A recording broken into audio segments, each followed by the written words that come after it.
mamana Rahine he ikai tiuna Eko hone ona Oho kukolosi Beanuba Lumoeki isino Nike mahino I offer He ikai toe osi E o iawe E ui ui pe Koho o alu Na kaufefe O kui whanua Ae mate Ko o alu kau Toko tahape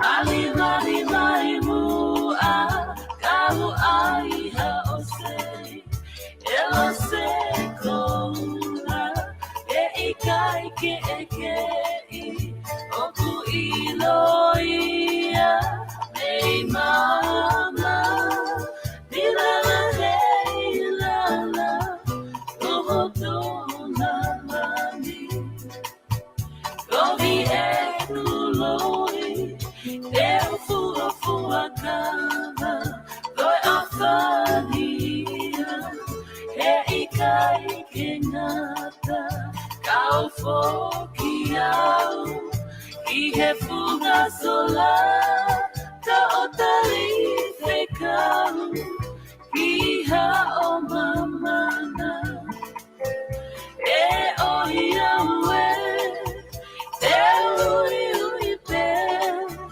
Koho o alu Na kaufefe O kui whanua Ae mate Ho o alu kau Toko tahape E o iawe E ui ui pe Koho o alu Na kaufefe O kui whanua Ae mate Ho o alu kau Toko tahape Ho o alu kau Toko tahape Kokore ke u hofanga mo henga hi talfatap ko dobe. O ku fa ngawe ek be heni ka ata mo e fainga mari ko ne pongpungini. O ho tani ke fa hoko to e ta proklama ko ia ko to funga fonua alo au. Pe mo professor to ta si wala ftani pe me ken pela Australia. Ko korbe ke u fata pope ki a ho ek ka ma hata glot pe pe fo ke dik modol ko dobe ka inga tonga. O ku wa wat ke dik modolu ai proklama ko ni. Tanga pe ku ngore ria tu ki apina e tau proklama pe mo e taita de ki bodol ki kamata ia goni ngai proklama ku atu pe meheni I he weekeni ai a ko e fo proklama ni ku atu I he honi I he kamata anga wiki ko ni be meheni pe ku fe fo ke taita le rei ai palofesa ki kenpel malo mo tau te ma ai a honi pe malo e ngau pe mehena lotonga e futai mi ko ni ka ki ngata I hene ke hoko atu pe ai COVID-19 I whanua pe mo New Zealand mau ke lockdown pe ki holo hifo e mau revolo tolu ka mau stage ua ai au mau ki holo hifo pa pesa lalo ai a tai mi mahalo mau holo hifo ka neo ngoia ku whatanga pe ku lerei ai ngau e mehena to e pe aho e hiva pe aho e walu pe a whai lewa e tau whiwhare a rea ke whewhe haki pe mo ngau e mehena O ko lerei pe e tonga ka ko whampe ke u whamarmaro atu I e talamalo e whanua a lotu pe moe ako e tā ke hoko atu ai tā polokalama. Tau whawhitai pe tau ausia ai whainga maari e koe ni pe a koe mea mahuinga I a whangatuko mea kotoa koe tau kei mau e mo ui a neongo ai ngā hi mea kotoa pe o ku mahuinga I e lorotonga e tau kei mo ui. Nange koe lau koe tama filosofa kariki ko sino. Koe mahuinga o mo ui ki tau lava o whaunga ki tau tōu o makatuunga i mo ui fia ko tau lawa whaunga ki tau tōu ki tau lava whae ngā hi mea e lelei ki he civilise mo ui ai whahinga i tangata. Koe whika aua, koe tau lava o whekau aki ki tau tōu pia mo natula. O mea koe o natula ki tau whetauhi aki mo natula, neongo tau ngā oe aki a natula. Pea koe poi tāna ne tāna ki ai. Koe taimi koe te tau mate, koe ne osia mea koroa. Koe taimi koe mahu inga aia tau mo ui. Koe taimi koe tau mate tau tolo oku ne hanga ia whakarea. Death is nothingness. Mate koe hara ata. Tuku ke he ngai uhinga ia ko no ngatu ai ke mo ia ta afterlife au ki he tes au pure katorio au ki he va ka ko tui ko lau ka sino ko mate ko nothingness ai ko tau whakawheta ai ko uhinga pe he tonga ko tau whakawheta ko tau ke maa mo ui o kusi pe kia ai lau kilu lau miliona i e maha ki COVID. Mamana, pea tuku ke ange a kakai nau pe kia pe he ngai uhinga keke. Tuku ke kakai nau pe kia he tau, nau pe kia he whakapopula i he tau. Tau moia ki tau tau pe aku mahu inga ai ke tau whakamalo ma tau fia e whainga maari. Ko ia kaku mau sai pe tongo, sai pe ku holo ai COVID ken pelani ku holo COVID sene. Whawewhia o hoi se nene si ai o tau kāinga tonga na nau pe kia COVID. Pea ko meri poane ko vikatoria pe mohange mo mea mai. O ku i he taha te tuku pe kau puke e aho pe me kau.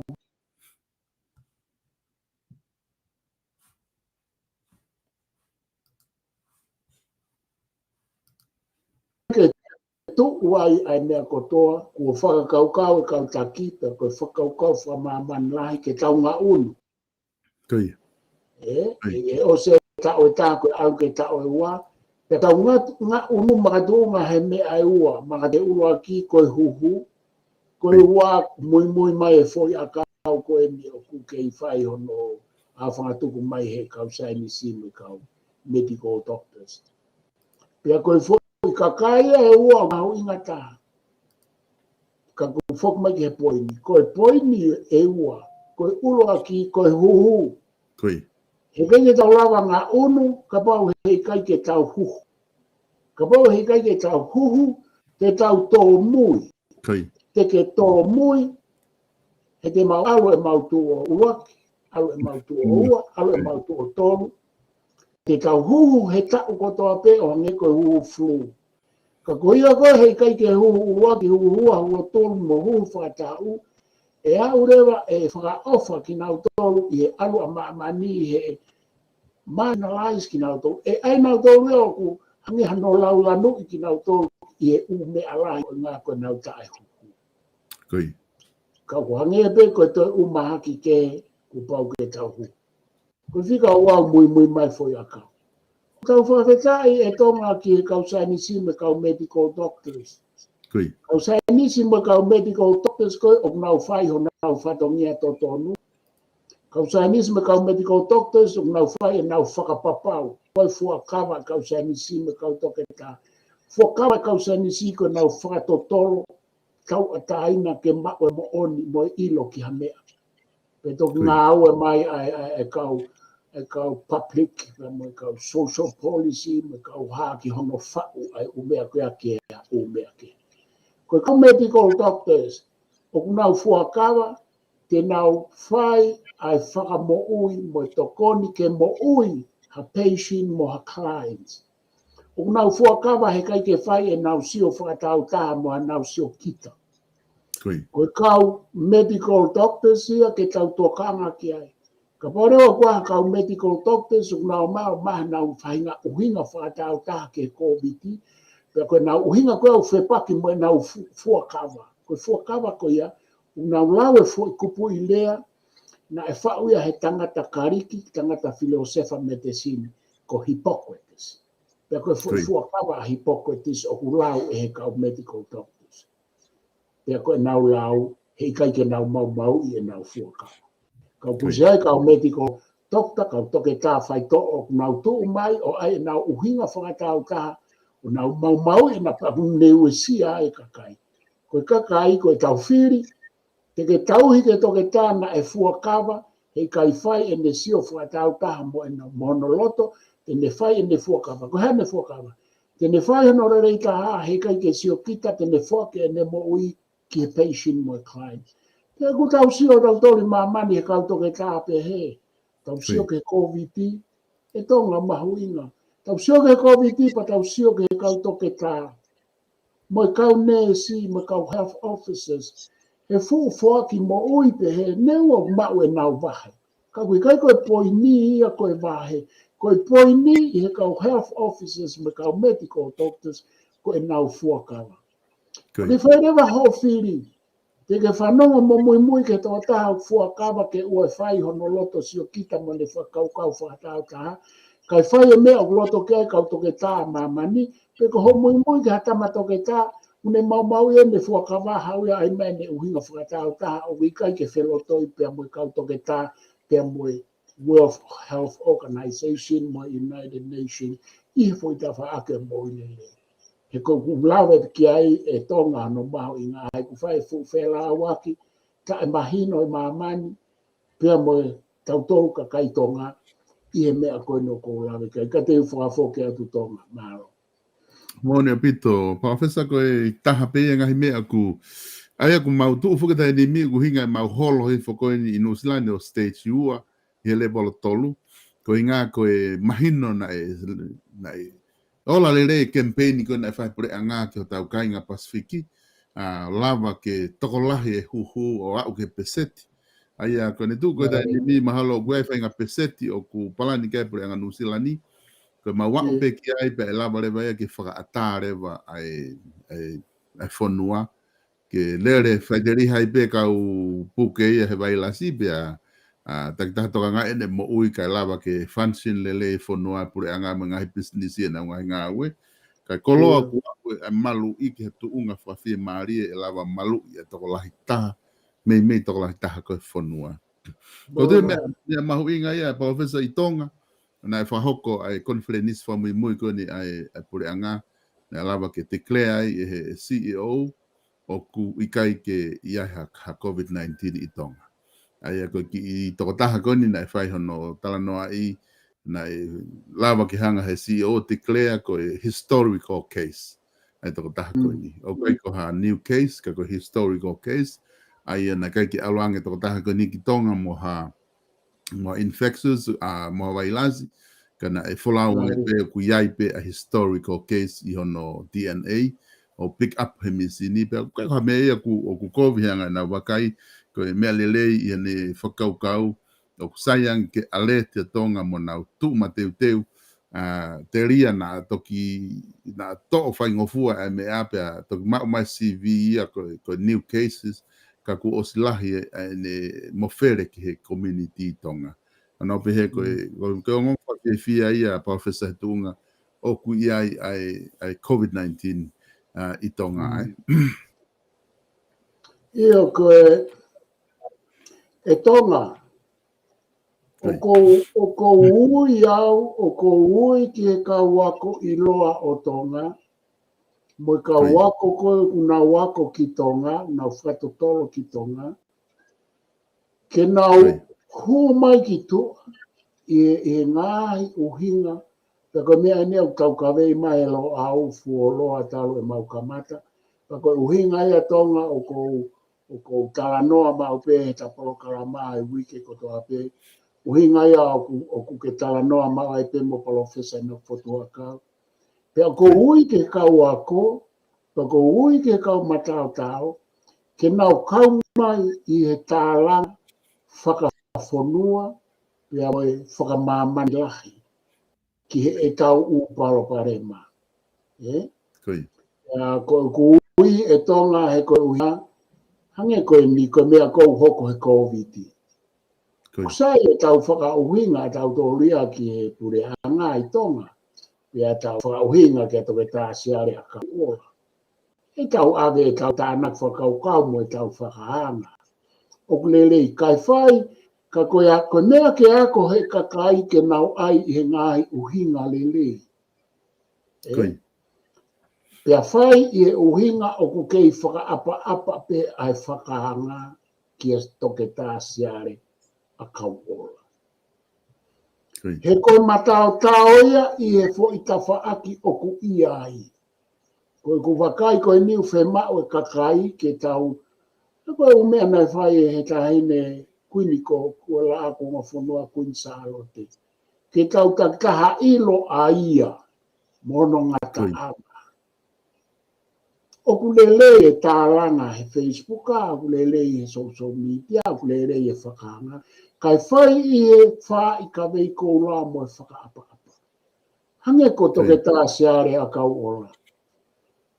Kia hata haia i he toko lahi kau toke tā e o whiki ai, i e fwoi tawha aki a ana. Ka koe mea ko whamea pango ia, koe aluhake ai kakai o tala noa ia pia nau kape ki e toke tā, o kune whai ono whatongia, na e ako ki ai, ko ia o kumatao tau, e ka pote tau pe atu ki e kau kape ki ai ha o ai e mea. Wai ke ha o ai a ke ha. Koe mea e au whi mau, koe tau mo veu mo e tau where keu koe ni, tupunga ia mi he ngahi mea hala na e whawhanga ki ata mai kakai, whakapolitikare. Whakapolitikare ta kou whamamama. Pia tupunga i he ene whawhanga e whakapolitikare, kai ta e mahino whakaako, pia e hoko rewa koe mau. Koe whakapolitikare, ke alu whakataha mo whakaako, kai mau. Pia mooni, pia uhinga e tala noa. Pia whakaapa-apa e tala noa. Koe lotu, ke alu whakaha mo e whakaako. Ke loe alu ata koe lotu. Pia teke e ako e tala mai au tae aunga. Ki tae aunga e ako na kamata e kakai siu mo si siu mo no ako i kakai whaka. Koe ka wako, na wako. Lea e ka wako ai, koe kau kona nau tohe to i tapu, ka pane kai ke aha ka wako, i kau apostoloko ai ke tohe whewhe to i tapu. Whe mau ke whatonu tono e mau e kau lotu. Whe mau ke whatonu tono, ka pao kuke whaife kau, ka kuke ilo hifua. Ko mo ilo ke politiki koe ke sai, ko mo ilo ke health, o koe ke sai, koe ke au ke tuunga to ke tāsiare a kau. A pia o te ke hume koe ke whakapoto mai koe ka siare a kau. O te ke hume koe ke whakapoto mai koe he umalai ako koe mautono. Koe uhinga ia e taki e tō wholofola kun salo, te takaha nofo no sia kare. Te walatu au, he kai ke lama ko whai mea. Pa te walatu pia whai mea o kou lawa o kai ke lawa. Ha o kou whai mea o kuke lawa, kata ke i whi whakaapa aki. Koe whai ka vei kou la, koe ne mawa he koe mehe tonga, o kuhange pe tonga e ha monu manu. I kai mu mawa he whai ka vei kou la. Hange koe tala noa koe e tangata filosofa koe ko Leo Tolstoy, Lucia, koe ne pehe. Koe ne taimi ko o ku mahae, NDI ai ofa. Koe taimi a koe o ku asimai ai whakaapa-apa. E koe taimi a o ku asimai ai wha i ka vei koula. He ku hau e whakaapa-apa mo e wha i ka vei koula, o ne whetongi o whakapau o ku maha. Pea ka pau e maha e ofa, pea to e maha e whakaapa-apa mo e wha i ka vei koula. Ko ne mafuri hake pe tangata o tatau mo e monu manu, i heanga palaku ko e monu manu, e koe te mo e angalele e monu manu. Ka koutui e tonga ko kuto e whoki mai ki ai, tau whakaanga e pare mia, tau whakaanga. Tau manatu e pare mia, koe whai whekau, koe ke tā. Tau whakaanga i pe i he ni ngau wha politiki. Kai kei o atu pe ai whakaapa-apa. Pea koe mea iau ku mōri. he kone more vai wha I ka vei kou la. Maha o wha, toi maha moe, ko whanga manu pe o kutoe I hona wanga paraku. Ko whanga pāperi ane kau, e kau sio peke kau tō ngau na o hopo mai. Ko mea koe o whai uanga wha pāperi ane, pa tau I rewa o maha e whoi mea e ua maha e wha I ka vei kou la maha o wha. Toi hokat me whoi mea e tolu maha moe a ko moe ata mai lele, moe ata mai mama. Ka koku poi ni e tonga, mahu inga au pito, ki he kau a ko, me kau matātau he umala e, o ko whaawe ka nau tolu ke nau o mai, ki he porokalama e lo au, nau tolu nau rawa hu maha porokalama. Ko e nau whakalongo longo, mea ia kou tau ka vei mo inoki, mo malau ke sa hua kau. Ko e whakalongo longo vai a kau a ko, e tala noa noa ia ka kai. Whaapapau ke ka kai u pau ke ai e nau uhinga. Ka koe ka kai toho laha ia e tonga koe ke nau, nage ke nau matao tao, nage ke nau wako. Koe nau pehe, koe nau tala noa uhinga. Te kai ke nau wako nau tō ke mea koe tala noa uhinga. Ka au ku whakawhawha pehe ke ai e nau uhinga. Ka koe taimi au whumau ke hopo mai e kau wako. Pia he umala e kau tau kei, o wahe wahe. Whai te riha ka kai pe te nau tui ki ai pe i kai. Kai o e whakalolongo e kau wako mo e kau tau kei, kai o mai ka kai koe ke nau wako mo kai ke nau tau kei he umala e, o ai ke nau hanga taki tala, whanua pe hei mamani. Tau taki taha tauhi o tau wahanga tai, tau taki taha tauhi o tau siakare. Koe tama tau mātau, o ku mahoinga tama tau mātau. Tau whakaapa-apa e. Koe tama ngoe o ku mahoinga tau whakaapa-apa. Koe tama reipa, whakauri he trekta, mahoinga tau whakaapa-apa. Ka ke hao e tama trekta, me tama tau mātau ke hao taki e whonua. He kai ke hao ia ke hao whakaukau ka tau tangutu atu ki tau tolo sia. Ka kou whaamu tonga, koe mea kon ke COVID.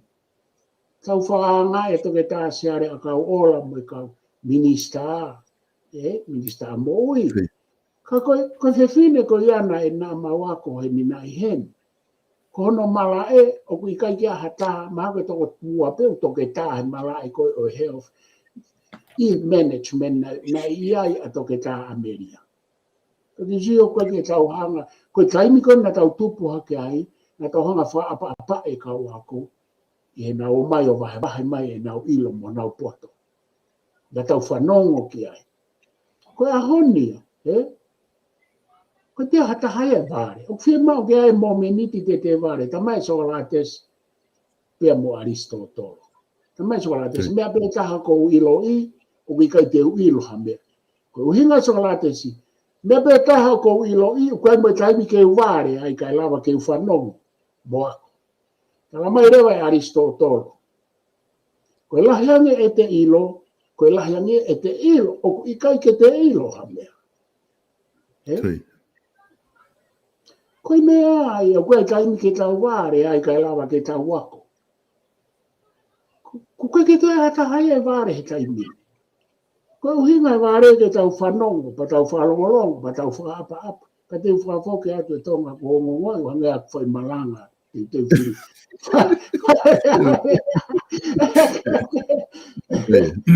Mon lahe bito e professor ai whakatala noa ko ke whai ko e ngahi tu whakanga ia tau mao he ia society ke whamana tu mai ki unau whenga aki ko tō pe mo aunga ki langa hake ko e tau civilise pa tau society kai ke ko e tuunga ko kuia e taini me tonga ko e ke tawhakia ko he COVID taki lawe ia tu ki ai pa mo ongo whawhia mo whawhia maari ko ia pa hange ko lau tau whatawang ke tal dere e kakai ai whakaukau ko ia ku lawa e whatawu ia ai potunga mo ui pa mo e tau pe CEO minister mo kau taki ko ia pure anga ki hono kei taofi ko ia ai COVID-19 ke o ai huki tonga pea ke ngata ai au ku ia i foku mo ngahi ko huhu na nau whahae huhu o ku kei toi lahi pe huhu ke whakakato ai ko nau tāketi ke malope nau pe he ka au ai huhu kakato ai ko huhu laki mo ua ia nau whafua pe ki he konga ki mu ai tau ka hau e a ua na taketi pe ku ai tui e malava ke whakaava ai ngahi mea lahi tonga tui ki nau whapapau nau pehe ka au ki ai o koe amanaki e lava o whakaava e kawa whanua mga mea pehe pe koe whakaholo ke whangai whakataputapui ko tunga koni ke tau whiriwhare area toi pe maha maha kuwalu he tai nimi pe tau wau ki he whiriwhare a katoa prelu i kaha upe a ko prelu tau fia campaign ni he prelu hoa wafa ki mua pe a whai ai ko prelu i kaha upe ko ke te whaha talanoa campaign ko ke te whaha mention hanga he hingoa campaign ku to'o mo na ngahi pena mo hafua tuku ki lalo ko osi ai taimi whanonga ko e kau candidate ka e whai rewa whiri i he toa prelulu. Pe ko toa prelulu pe ku mahino rewa ko hai tō kunga ko ia e au ki ai ko hai pure anga o ku loto e kakai he nau whiri whapotopoto ke whahoko. Kau tau amanaki atu pe iai ha tuunga lele ia au ki ai e whiri. O ku whewheho wakai ke tau ofi au pita ko ni ke whai whiri palavesa. Io, tonga koe alu ken ke ofi e whiri o ku toi lahi ange ai whelau. Pe o koe ke kovi e whelau aki te. E koe mea e ua o ko wakai ki ai. Koe mea e ua la lai ko wakai ki ai.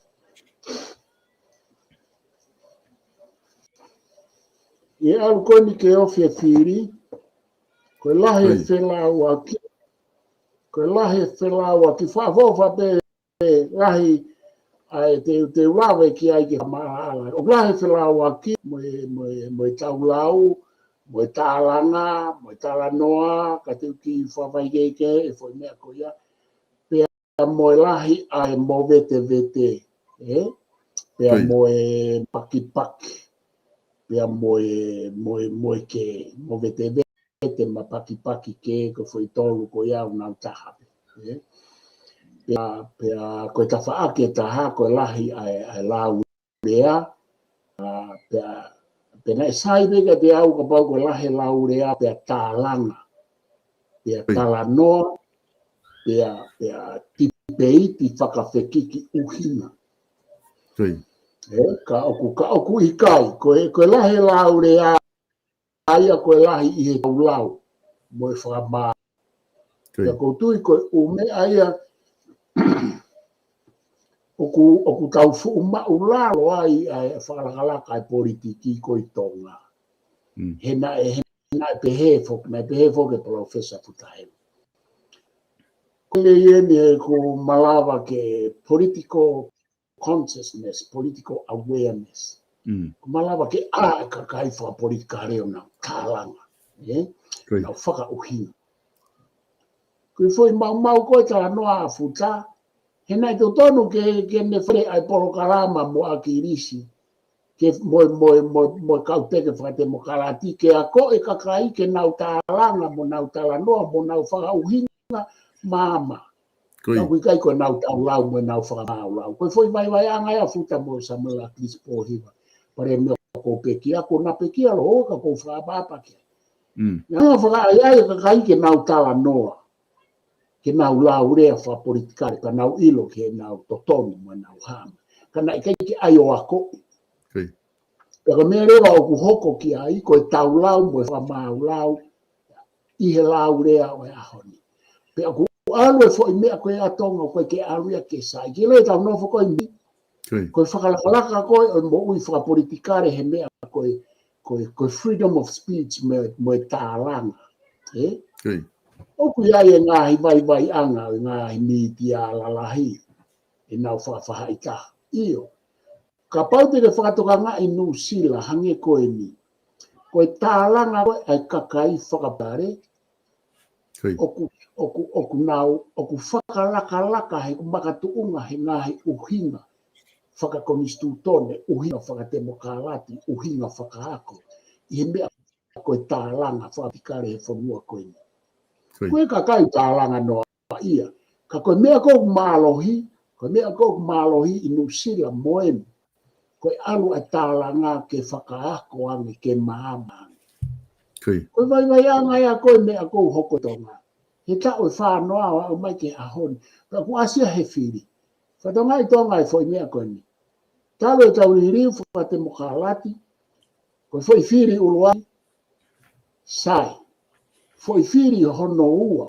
Kovi ange ia ai laurea mo tau lau mo whamau lau mo. Alu atua ki he tā mo whakamana mana.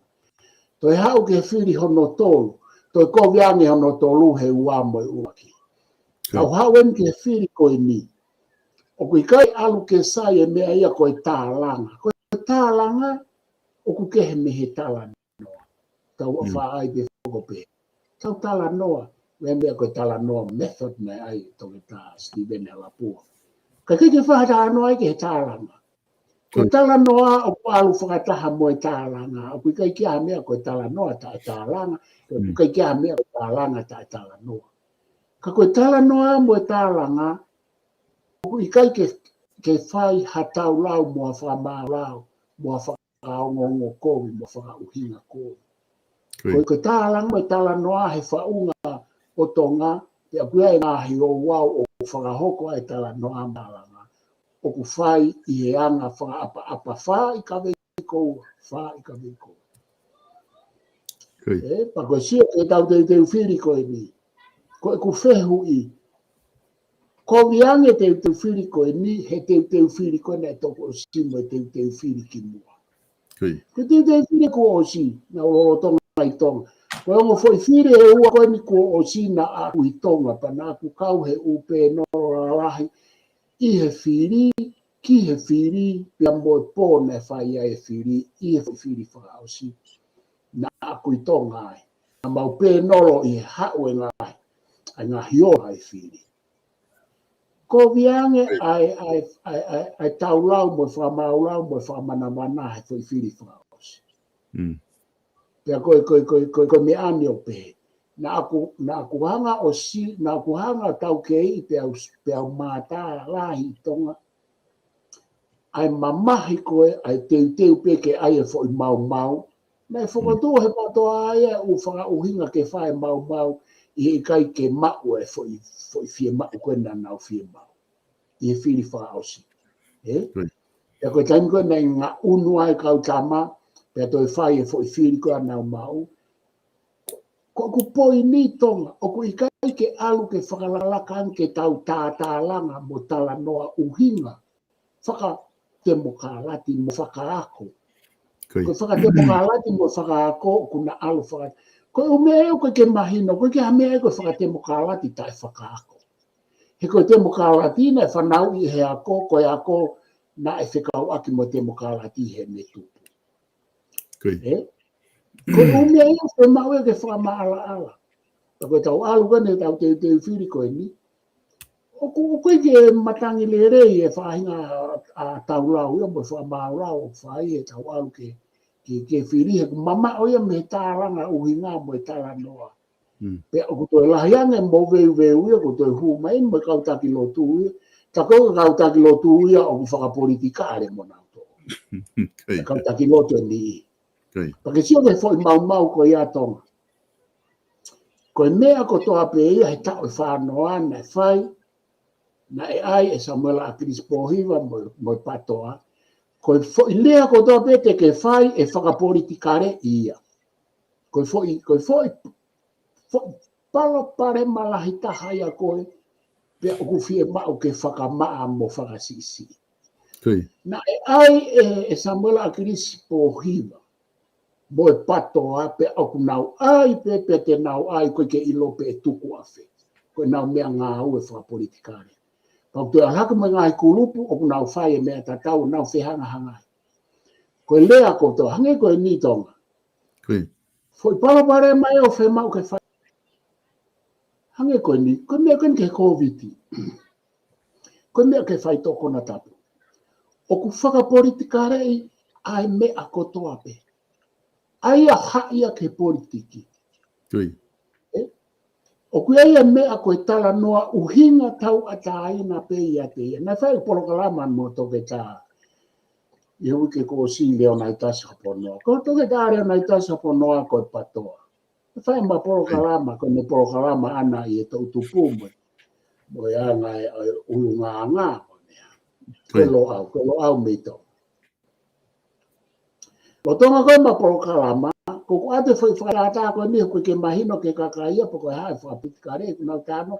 Koe mea whuke me tō kana tō luka ka nei te kai ke ako ia koe ke mahino e kana tō. Ko hae koe whakapitikare i koe mi ia koe ke mahino e kia.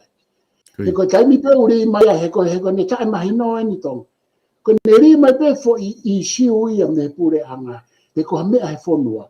O si hanga atu ia hai whakapitikare i ki he uhinga whakapitikare. Koe. Hanga ti au hai ko me e ko ni mata ko me e ke ho e ki ko me e ke tu I ko me e o fe pa ke mo poli mo demokrati so hanga ia hai e u me ko ia o ki ga ia lava ai tangata ia mo fe fine a hon o si o ki fo issue panelava analyze o pe ia te ia tau ataina o ai hai ki tu I fo politika ya ko fo I para parema ko ia si wa ke ko ni ko ka ki lotu ko ni hu mai na to o mai e na tu I fa politikare ke hai mai ki ko biti ta ko ka peki ia ko ka pato ke ke lava tala noa I tau ataina pe e fie mau I ngā ue lo au pa me ko hui ke ka wa ko mo me ke nau tu mai mo nau ngahi profession mo nau ngahi ke nau o mai o kau he tala ngā mo tala noa hei ilo na ia hane tokoni. Ke futala noa ia koe mo lau koe mea pegula. Koe ka wako ia koe ka wako ia koe ka wako mo ni e tonga. Oku ika e nau kau mai nau toki ha mea ofa mai. Oku ia ka wako ia ku nau mo ua peho nau ngā whatongia mo nau ngā. Ia ka wako nau irifia nau toke nau maa rea. Iko nā mpore ku hanga atu ai kakaya koe ni koe ku osma politikare o nā atamai o taaki mai ki nā tō. Taaki mai mo nā o mātua. Taaki mai mo aki I paropare ma nā o whamiri. Sige whahinga mea ko ia whangahinga whakapāperi ane ko ia ku me kapa e whonua mo muri. Ko hoku whatongia mo lo au ke tala noa uhinga atu pepe a whakaloto lahi e ka wako ke nau o mai ke mau tala noa. Hei ilo na iaha no aonga ke vu whapouri koe ni o kuto loto he tau no fo I tonga mo muri ni. Ka te whakafo ke atu tonga. Ia ko mea whaasi tonga koe mo vete ku skau pe ka noa fu mo vete au pito. Ai ngahi whare, ai ngahi pāti koe e peki mahal ko ia o ku keitu. Koe kau tau ataina o nau whenga pia nau tō. Koe tu koe tai mini, kau ai patoa ia e nau kempeini, kau whao se aki. E koe e nau kau poupou, koe e nau paanga. Mea ngo pena e hoare ko kai atu he kau tamai e nau paanga, kau nau toi whenga paanga pe. Kau koe pure anga ia, nau nofu nau tolo he mawhai pure mo e paanga. Ngau e ake nau tolo paanga pure anga ki he nau kempeini a nau tō. Ka koe hai o ku whakaofa. Sai e patoa, toko lahi nau kau poupou, toko lahi mo nau paanga. Sai e peki, nau nofo he tau kapanga ko, pe au nau maa mo mawhai pure. Ko hai o ku whakaofa I he kempeini koe ni ke hui ke kahau. Koe ka taina. Pe tau sio ke he tonga. Koe hai whahinga sisitemi o ku whau ke pehe.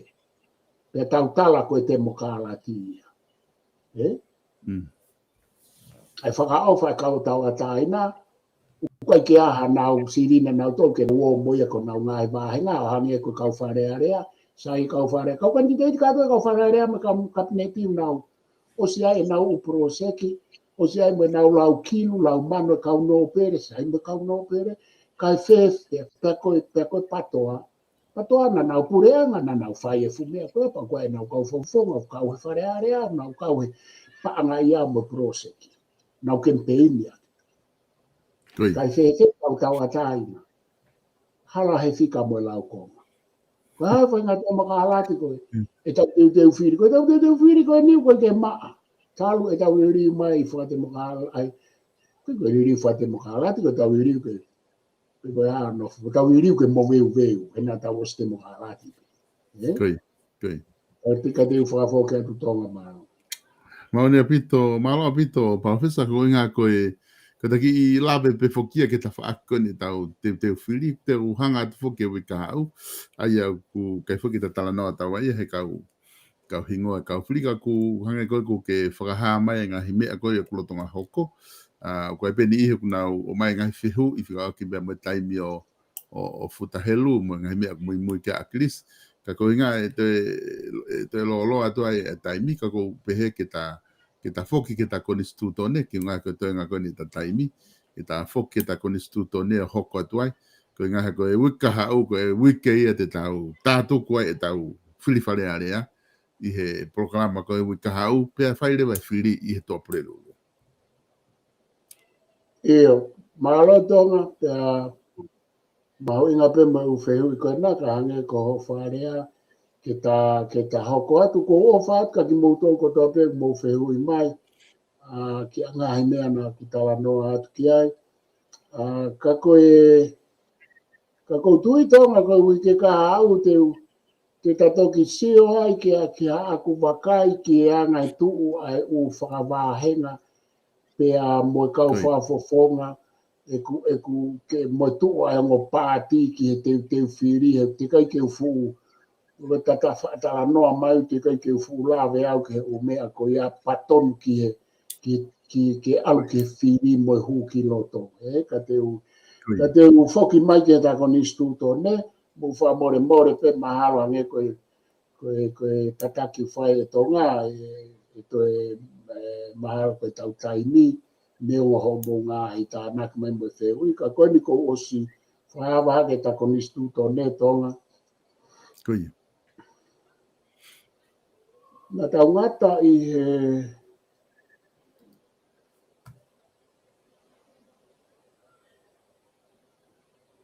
na tau ngata he whiha tonga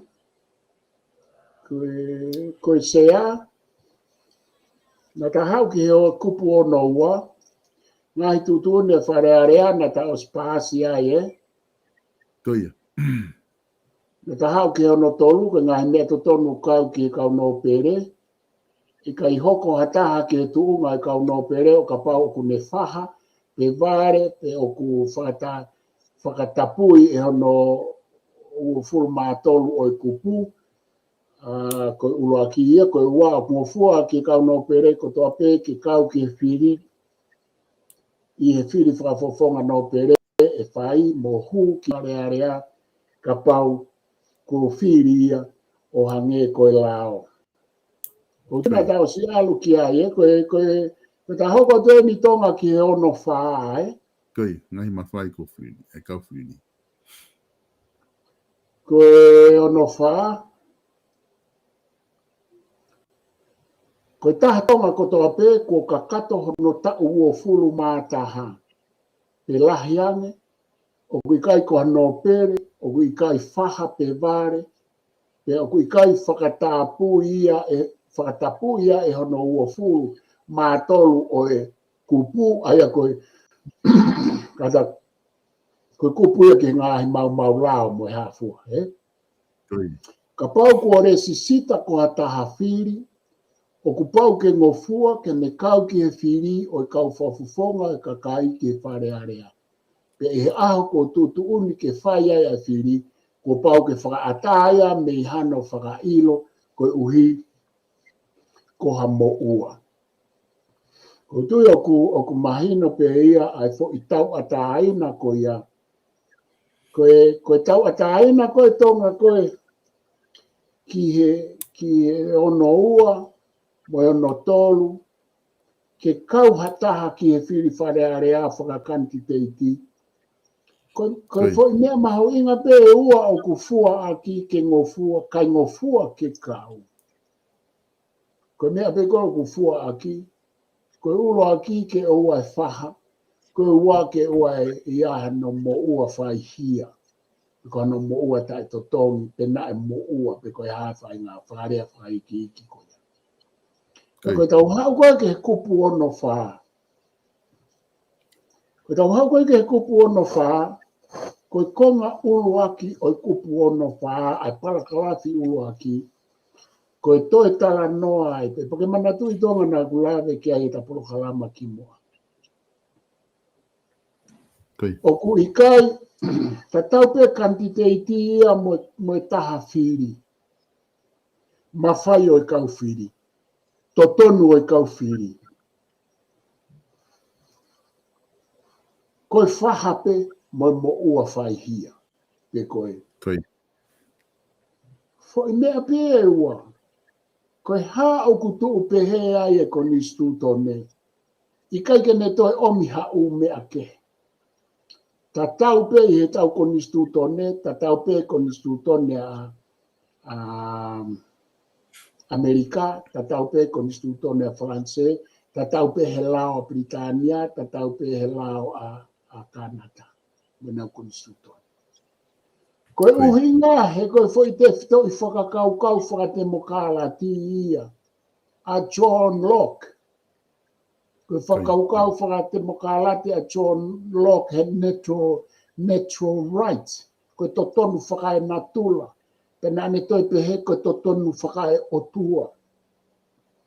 Koe uhinga ia o ku ai pe ai foi poini e ua koe. Pena aku tala atu ki mua tonga. Ko kusio aku ki he toko taha o ku alua whiri ai kakai. Ko kusio aku ki he toko taha o ku kantiteiti. O kuna tatau he koe kakai na e whakatupu he o tua he uhinga hono ua a John Locke, filosofa kuia. O kuna tatau he uhinga uluaki a John Locke koe natural rights, koe totonu kanatula. He koe hae totonu whakanatula. Na e whaerei mai toko taha, ko toa pe o ku tatau. Whaerei mai I he tau whae. Whaerei mai tupu whakanatula I me he tau tamai mo I tau whae. Whaerei mai koe konga ki tau tolu o natula. Tatau pe koe pirimisi, pe koe milionea, pe koe hao. Koe ke toi whaerei maha taha o ke. Koe ke he pe o ku whaerei mai pirimisi he loto palasi, kai whaerei mai he whare mahaki. Koe natural rights ia, koe tau totonu whakai natula as a natural phenomenon, social natural phenomenon. Sai, koe tau totonu whakai o tua. Pea I he uhinga ko ia, o ku tau tatau pe. Koe uhinga koe nau pe hatua ki mua, he tau uporokalama ki mua. O kui kai te usio au he kantiteiti pe na e hau mei whe. Koe haa no pui tua. Whaka ofa ia tonga. Koe mea pe au, tau nofo aki. Tau sio ki he kama ki hono pui tua. Ai e te tahine po te tamasi ke mari he taha pui tua le lei mo ha. Ai e whiri whare are au tau tā noa. Whiri he kama toke tā, whiri he kama koe ni kama i koe whai whekau. Koe hae o mea koe. O mea kotoa pe au tau tā naki atu ki ai. Koe hae mea au he te mokalati mo koni sūtone. Mo te mokalati a mamani. O kui kai te tala mai ha pui tu ai a emi. O ku tala mai ka ko ho hao me he whaha, hao me he moua me he ua fulu mātolu e kupu, aluo whiri pe ko hai o kantiteiti. Tala mai ka pau ke hao me ai kantiteiti, aluo kempeini. Koe te mokalati I he teu whiri whare area, ko no lau maare e whaka John Locke, ke oua te tau nofo I he pui toa.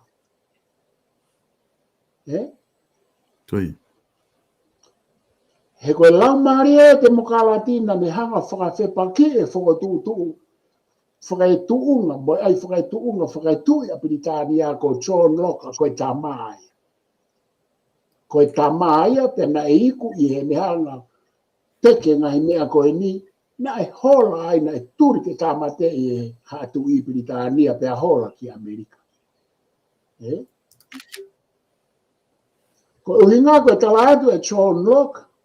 Aua toi ai mai ko pirinisi, moe loea, moe ha, ke ai mai ki whiri whare area. Sai au pito pe ia. Tala atu pe e John Locke, pa koe te mokalatia a John Locke, koe no tau. O koe te mokalatia a kirisi, pe ko futa, pe ko hai te mokalati. Koe ko mea ia, tau whahautu po uaki, na ne o atu ia, koe mea ia John Locke. Koe tau whoki mainga John Locke, ko John Locke, oua te ke whaha, pea oa ia ha mo ua pa ke alo fili. Taka pau koe kantiteiti koe oa te ke whaha pa oa ia ha mo ua. Koe ne whinga ia John Locke ke ai ke maa, ke ua tau toe o mai o ai whakatutu unga. Koe tā mainga ne whawhepakia ia whakatutu unga pa tūri ka Britania. O pio alo ka polis fufua Britania le ohi horope hono api ke ua toi huki tua. Na toi alo uesia e kakai. Alo me Britania ka polis fufua ke Amerika le ohi John Locke. Koe tā mai, koe tā ikai. Pea koe foi lau maaria ia e tonga. O kou whakaamu koe ke tau sio ki ai he tau teu whiri whare area. Koe maaria whakatemokalatia o temokalatia mo whiri whare area o kou whaatanoa tau ki ai. Koe ke mahinoia ke kaulongoa whakatemokalatia. Koe kaulongoa whakatemokalatia mo tau tānoa whiri. Kuna o mai na tolo ai mai koe whoha akirisi. Na mai na tolo ai mai koe tama ku toke tā. Koe whoha e whai whekau ke tau whiri ai. Koe tama na e accountant. Io, sai pe. Koe te mokalati ko John Locke, whiri pe e koe tama koe ku mahino ki a te koe. Pe o ku pui tua lelei pe i kai, pe koe whoha akirisi pe i kai, koe koha isi uia pe koe whoha akirisi e te mokalati. Koe tama ku mahino ki a te koe, o ku ke whetau laki mo ia, o ku ke whakaapapa i koe tama une whaapapa i koe. O ku lawa lea mai, o ku lawa o ke ni ngā ue, na e whai ni ngā ue whonua. Ka pau koe tama kandidate fo o, koe tama kana i ngā ue mo koe he whonua. Pea ku ke iro o ku ikai ko haane toki hao peo ofa mai ka koe koe mea.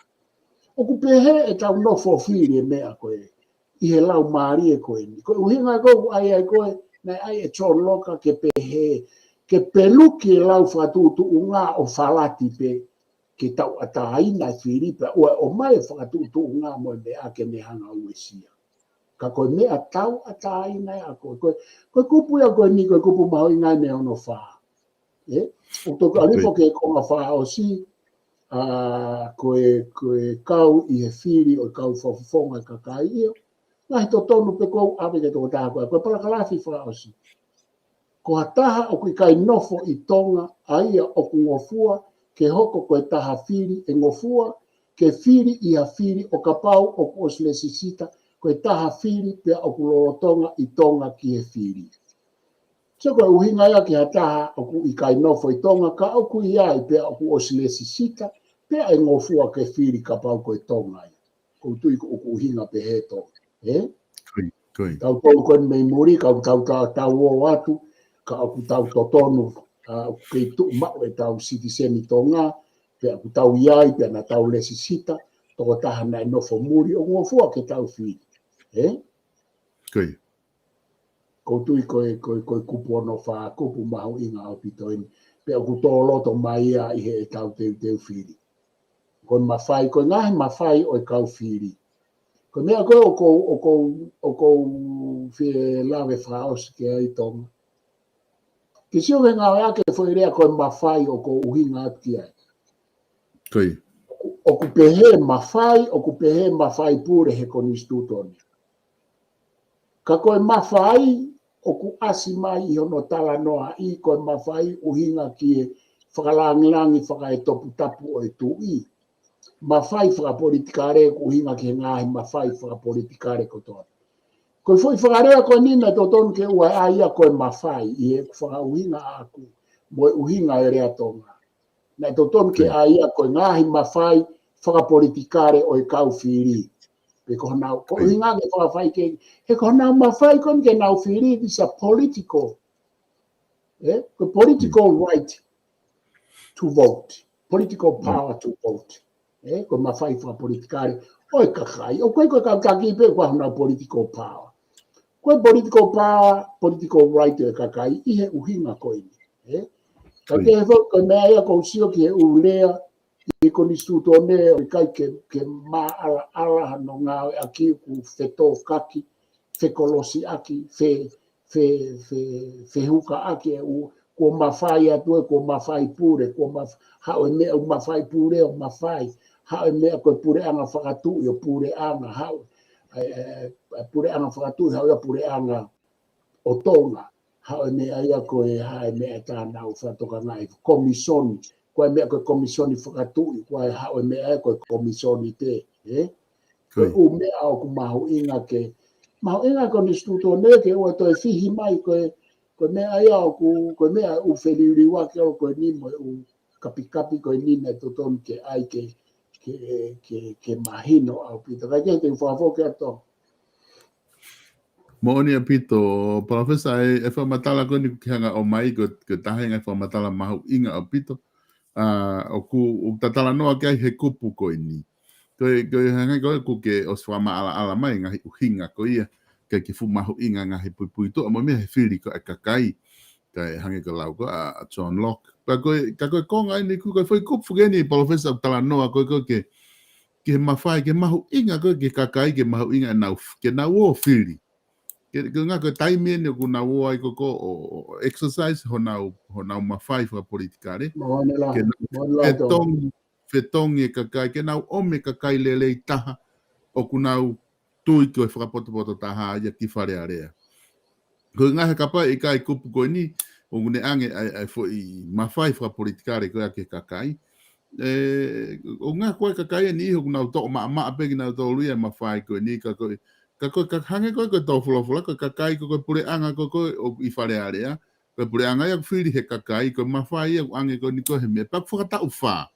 Koe ne o spewe tau e wha, unau tok asma kakai o whahoko whi mawhai koe ni.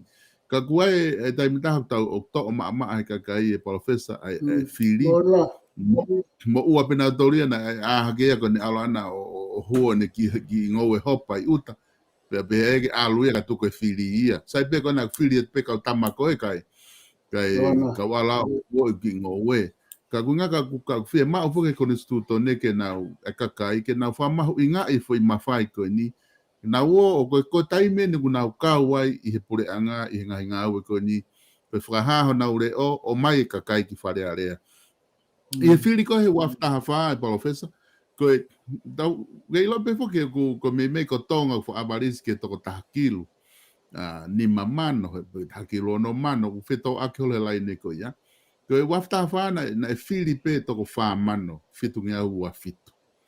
Mahino pe ea kai ke whiri kaure e kau, te ke tau tahao no, pe wai me kau wholau ki muri, koe me kau toka vai. Ka koe abarisi na e whiri koe tonga i he wafta wha. Wafta whitu, na e whiri ai toko tolu mano hi waafe o nongea taha tolu. Ai o tau pehe koe kakai pe ia olo he fu toko lahi koto ngā he taha kiru tupu. Koe toko wha mano pe ku avarisi o kuna uo o ave ho naure o ke o mai e kakai ki whare area. Ke whiri me tau pare mea mo kau minista, mo kabineti. Ke ne whakalere ai whanua i he tau e wha. Ka koutu o ku whelave ia mo kupu koe ni Profesa ka pau ku te hatanaki. Kai te ta alu ke kupoko. Koe mea maho i ngā pito e ngau ke tānaki mai tonga. Ke maho i ngā maarie ke te hanga whamoreki hoto taimi, motuku hoto taimi ke te alu o whi. Koe mea whika ua ki he tau teu ki e whiri, moi mawhai koe ni, o mai ka tau tolu. Pakoe tātara no aini te whito kia ki nau tōu nau mea mai mei tonga. He kui kai ke tau rāwa ate. Pea kui kai ke tau ia. Koe mea mahu inga. Koe mahu inga whika ulo aki.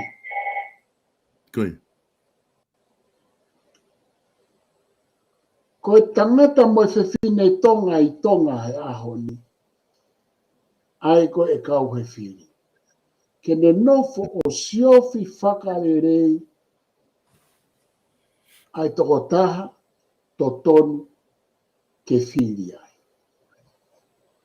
He ko ene totonu ia ko ange he ko nistu tone. Koi.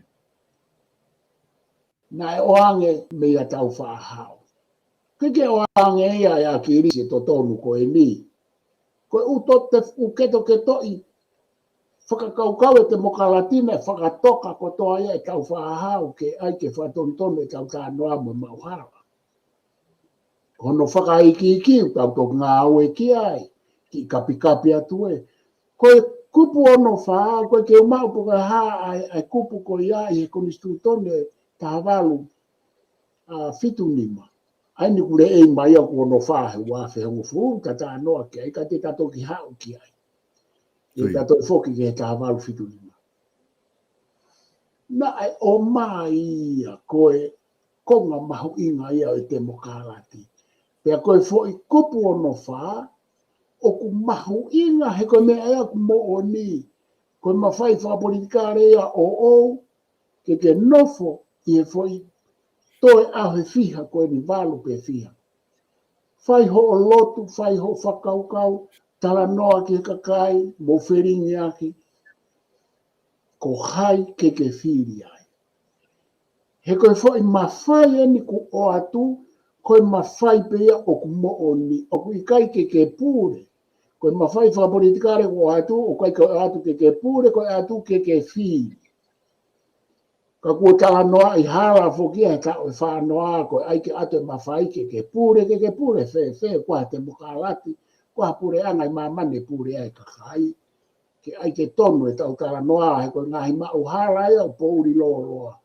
Ko mawhai o e tangata mo e whiwhine citizeni tonga ke whiri.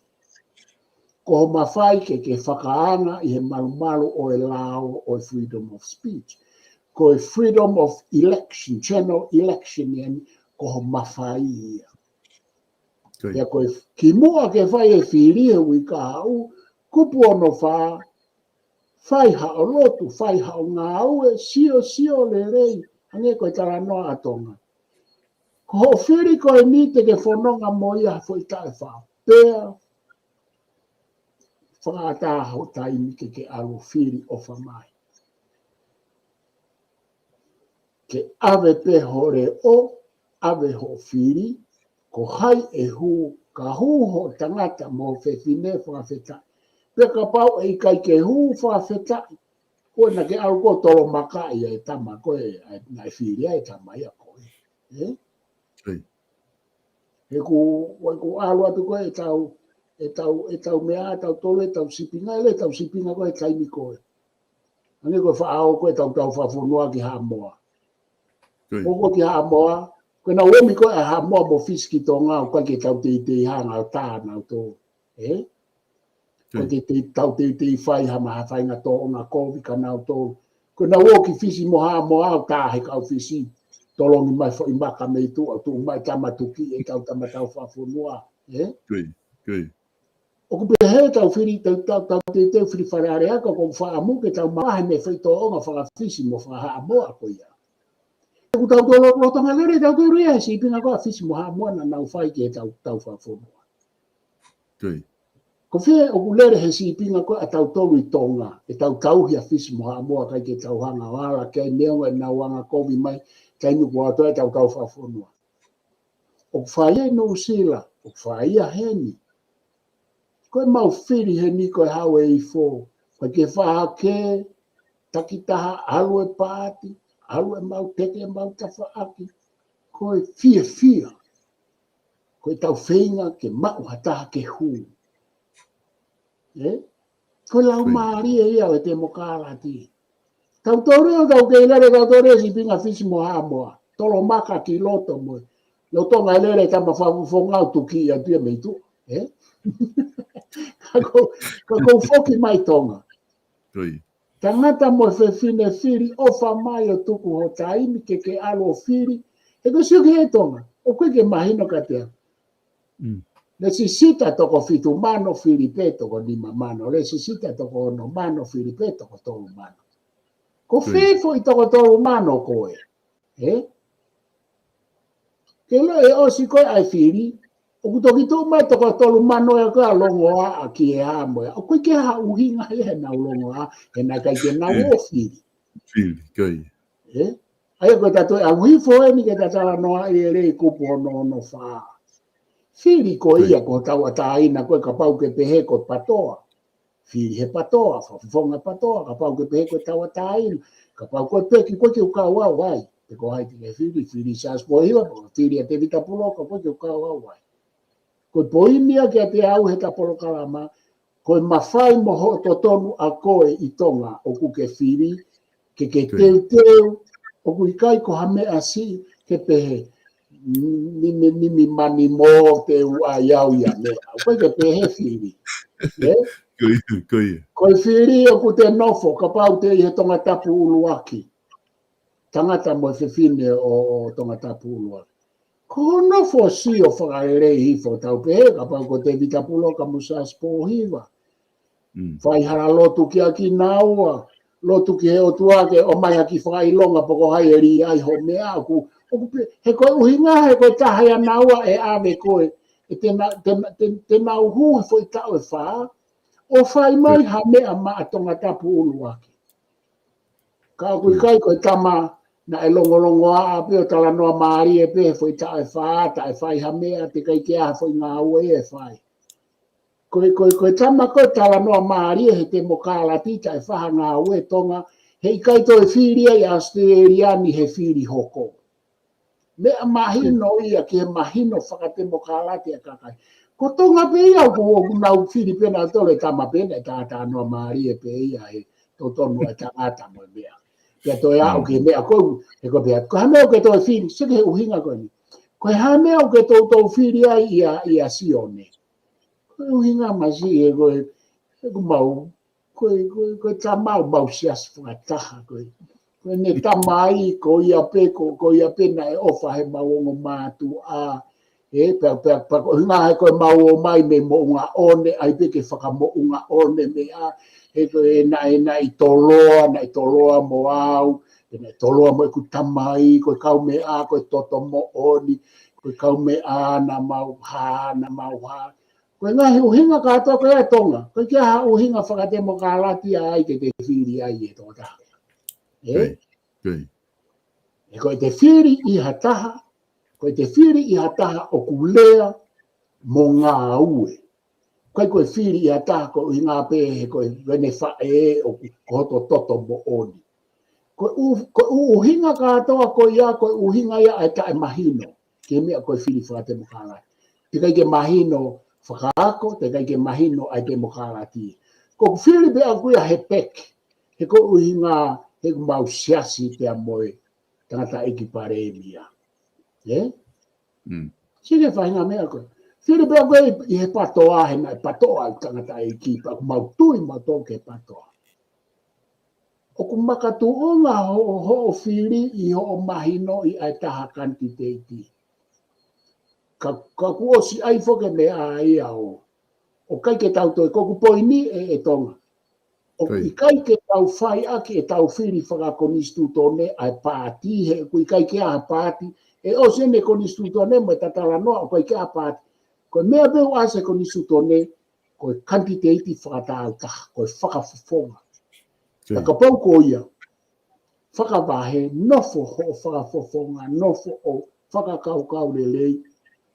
Mo o niange ho o whiri ho o whakafofonga whakatau taha, ho ai whakapāti. He kui kai ngā ue whakapāti ia, pe kui kai kia whakapāti, koe mea peu ngā ue whakapāti a ki ai, koe teke ngahi tui whakapolitikani. Ka teke nofo mo api, pa ke whai hao whiri. Koe hae mea kua whai mai e he peki kia te ao. Hai mea whai mai he pāti mo patoa ka te ao. Koe ai peke ifo ke utaratara noa peki he liriu whapolitikare mo mea koe haa koe mea kua osi whai. He koe uhinga e mau o oko koe. O kui kai uhinga koe tui whapolitikare mo e nau tui. O kui kai uhinga koe pāti. Koe whiri, ko ho whiri, ko uhinga ko koe. Koe nau o oko uhinga ko koe. Koe koni suto mea tau wha. Koe te whafoke atu Profesa ko whamalola he atu he whamatala ko ke whai tak mahino au pito. Wai ki hui whehu I he ni o whelave mo whamatala ke whai, pa ko tui mahalo koe ko ngā ke ta taimi te ta ke atpeia ke whai ke tarea ke ta mea pa ta whamao opo ai. Ko ngā pa ta toki hoko atu i he wike kaha au te ta ki lahi te ta me tala no whitahu wike kaha au he ta polokalama ke ki wakai i ange ai kau ngahi wahenga whiri ko toa peta whitu ko tue whiunga i peta polokalama koe hui kaha au pa ta toki whoki mai lewa he wike hoko ai hoko atu ke ta konistu tone. Ko whiwhiu gani me hange o kuna piki ua. Ka te watu pia uia ke whai te riha no ai. Ko whiwhiu i whoki pe e anga. Ko o stari mai koe konga whiwhiu i ke ilo e whakafofonga. Ka watu pe ke wakai ki ai. Ko whiwhiu i o pe he a manaki ko e anga whiwhiu ai no ilo he kakai ai toko taha. Ai kantiteiti totonu ke nau whiri ai. He ku totonu e kantiteiti ko toa pe na nau resisita ke nau kantiteiti. Ko konga hono ua rewa i o pe he. Pe e lava whiwhiu ke tauhanga o to'o. Ai whahinga na tula ko ia ko whiri whakasiasi, mo whiri whakawhamiri, ko whiri maheni. O hinga he ko whahinga mo o ia kula langa e tau nofo he mo i whakatonga ko whetahui aki whakawhamiri mga himea pehe. E anga whiwhiu tauhanga o ia me whiri, eh? Sai malo, koe whiwhiu na hai e togo? Whiwhiu na amanaki. Amanaki. Halafihi. Halafi, ia whamaloa ka amanaki. Koe uluaki, koe haka ai konga uluaki e whiwhiu. E te tauilo whiwhiu ai kantiteiti totonu. He totonu pe kantiteiti ko toa pe kuresisita ke whiwhiu. Iyo, sa. Koe fo i totu koe a John Locke whakatemokanga ti. Koe uhinga mea koe whiri, sai, moone a manaki. Iai totonu e kantiteiti ko toa pe ke hau o kempeini. Pe koe me totonu ko toa pe he malumalu o tānoa a John Locke ke huki whare area. Hau me he whaha, hau me he whaihia. Sai. Tatau pe mo e tamawhiri. Ka koe whakapuri o e te mokala ti, koe foi totonu koe ki he whiri, koe totonu whakakulupu, koe totonu whakapāti, koe totonu whakasiasi. E toki omi e umea koe whakapāti, koe whakakoristu tōku, koe whakawhamiri, koe whakasiasi o mai o tānaki fuki ai. Ka pau kau whie ai te mokala ti. Koe totonu koe a John Locke me totonu whakatemokala koe whiri a koe. O kui kai koe kantiteiti e hua ia aia pe ia ki oto. O koe ke whiri e hakau kantiteiti a kantiteiti ke huki whare area. Nau tō whiri loto hapare mia. I kai mukna hua. Ka koe ha. Koe kupu ono wha. Koe me mahu i ngā ia ke tara noa John Locke. Koe whiri a koe. Ko urea atu au ia. Koe ke urea atu au heni ki he kantiteiti. O ko urea atu au ke tangata mo e whiwhire tonga i tonga. E whiri i he ui ke kaha u. Koe whiri koe whiri a patoa. Whatontonu ia he kuhala. O koe whiri a pek. Whatontonu ia he kuhala. Koe totonu whakatemokala ti o ku individualistic. I he kupu ono wha. O kui kai ko ha communalistic right. O kui ko ha totonu whakakulupu ai kupu ono wha. Kupu ono wha, alu me he loto o toko taha. Individualism ia, koe konga ia o individualism i he temokala. Ko ho alu koe, uhinga ia koe kuke alu toko taha ai. Uhinga au ke alu pia malu i ai hopuha ke ua sio mahata ha. I tiu. Ko koe pembe o tuau mo tu hoi puha.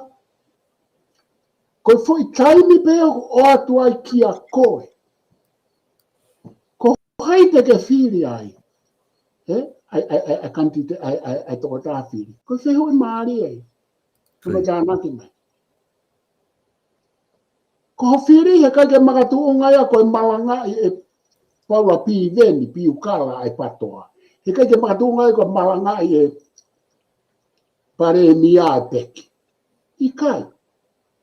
Ko whiri e makatuunga ai fo i totonu whakatau taha ko ia mea koe.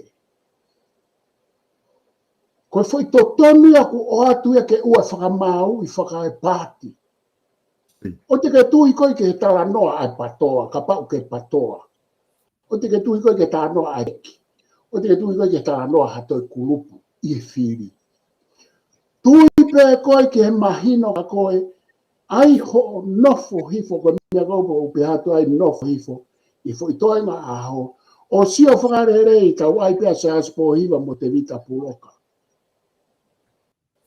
Ko foi to tonu au o ai o makatunga he pato a ko makatunga ko langa fare a te vita puloka.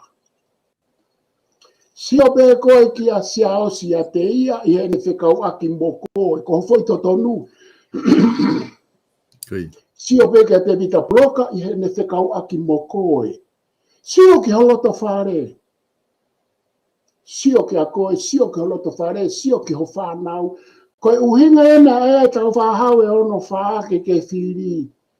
Ke iai hao ka wetu ki he ave o whakafofonga. Koe poi ni maho i ngai. Ka koe uhinga e koe ko pe hato au koe ke utui au ke ai pui pui tua. He kui kai tala mai he konistutone a John Locke, pa me konistutone a tau whahau ke wha ai pui pui tua. Ka pa me ai e pui pui tua ko si tu mai he konistutone ka whepakia mo e te mokarati. Ko uhinga ke tuku ke tau ataina pe tau ataina ta makantiteiti o te tau whakamau i aki ene tamai mo ene whae mo hono siasi mo ea.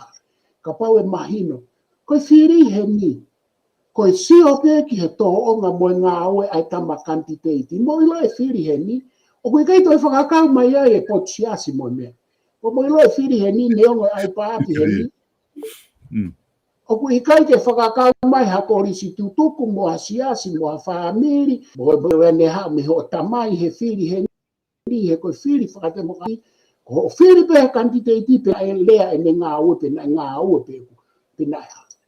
Ko me eu whai ai whiri. He kai ke wala toa o whiri a sione, a John Henry pau alo whakasio e ne tamai mo ne whae, na whakasio e siasi o kau, au koe ke hame ape he ia. He kune hanga ia ue sia, ko koe, ko ho sio a koe kia sia o si po hiva a koe pe o tika to sio ke ho mari au e ne filia pa mo tu i tatau sai mo fili lo e sa po hiva ka koe momeniti ia whaka e tau taha koe momeniti ia hange pe ha momeniti ke whai ho lotu whaka tau taha koe tamiku ke ala tu he puha paloti ko koe pe mo e o tua mo e tamate ke filia he kuke mau ka kata fo i totonu ko ia. Ko hai pe o kuke sio ia te koe, o te ke toi whakakau mai koe hataha ki ho whiri. Manga Maria Paula Piveni, Piukara, sai au pito pe. O te ke alu ko whiri he atamai o Piveni. Alu koe he na e o ate fo i totonu ono wha, he koe ho atamai moho loto, whiri ake ho. Ko hai koe te ke hanga ri he puha i ho loto mo atamai te ke fia. He ke matunga ho whiri ko i ngā ko Paula Piveni po saspo hiva. Matunga peho, ka pau ke ala to whiri a saspo hiva. Ka pau koe tamaa ia. Koe mea ia koe whiri whate mo ka whiri a saspo hiva ka pau koe tamai koe ongo i koe tamai a kia koe. Koe tamai na ngā ue mo koe, koe tamai na e ofa ia koe. Ihe, kei ke ngata ia koe ka iho mou tonga tapu uaki. Mo ilo e whiri koe i he ni. Koe whiri Australia ni.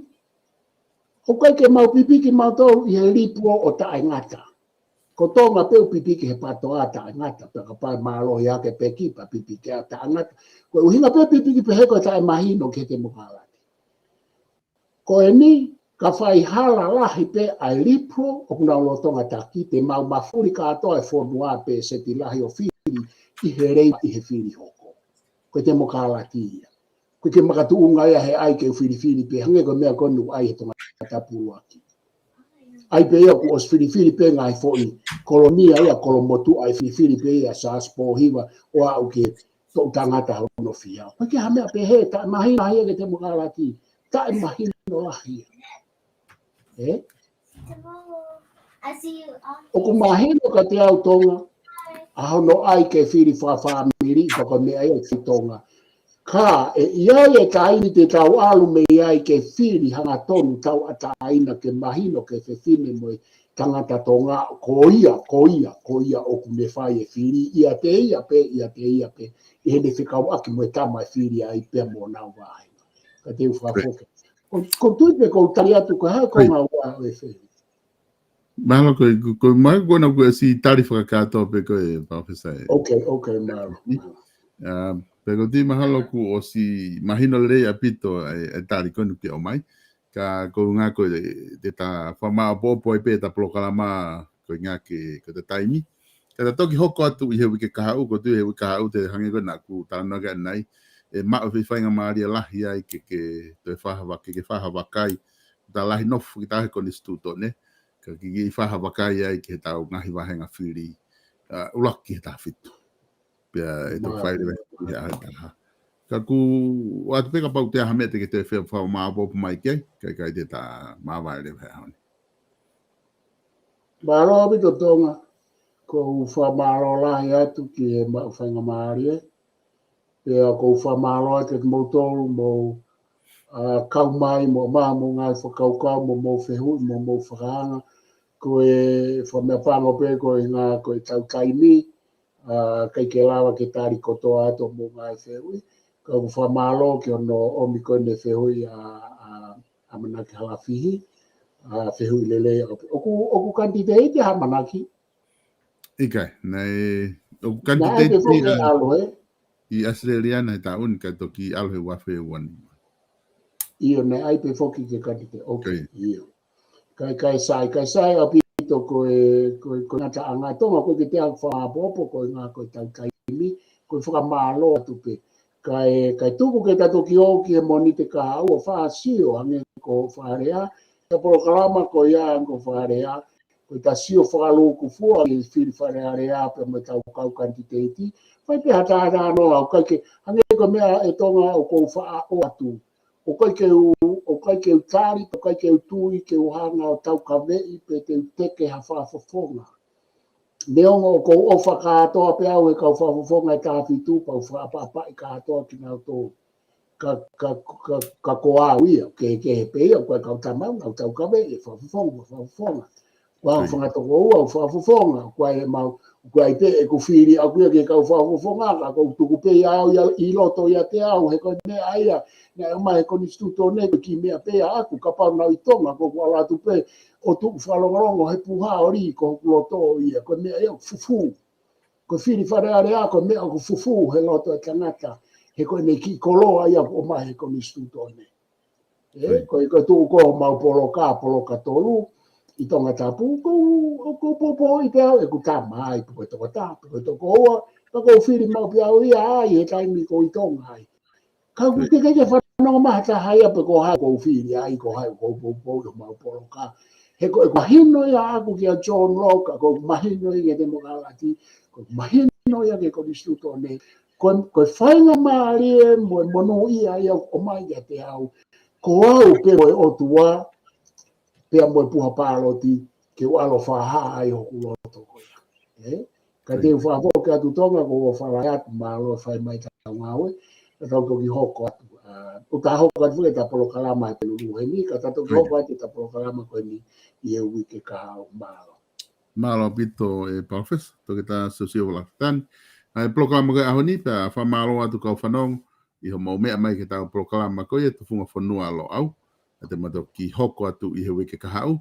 Pa fa malo la het ke dik motol ka mau mea. Mea